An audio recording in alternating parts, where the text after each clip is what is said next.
Good morning, and welcome back. Genesis 19 is one of the most intense and sobering chapters in the Bible.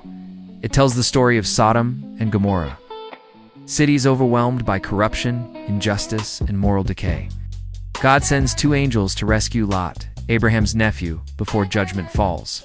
What stands out immediately is that even in a place filled with darkness, God still makes a way for the righteous to escape. That alone is a reminder. No matter how chaotic the environment around you becomes, God knows how to pull his people out. Lot hesitates when it's time to leave. Even knowing destruction is coming, he lingers. And that speaks directly to us. Sometimes we hold on to things God is trying to remove us from, whether it's environments, relationships, or habits. We delay obedience because it's familiar. But God, in his mercy, doesn't just warn Lot. He grabs his hand and leads him out. That's grace. That's a God who doesn't just speak, but intervenes. Then comes one of the most well-known moments. Lot's wife looks back. She was physically leaving Sodom, but her heart was still there. In that moment, she turns into a pillar of salt. The message is clear. You can't step into what God has for you while still longing for what he brought you out of.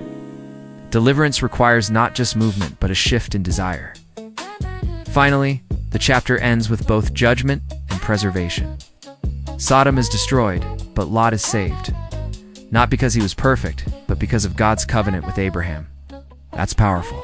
It reminds us that sometimes we're covered not just by our own faith, but by the prayers and obedience of others. Genesis 19 isn't just about destruction.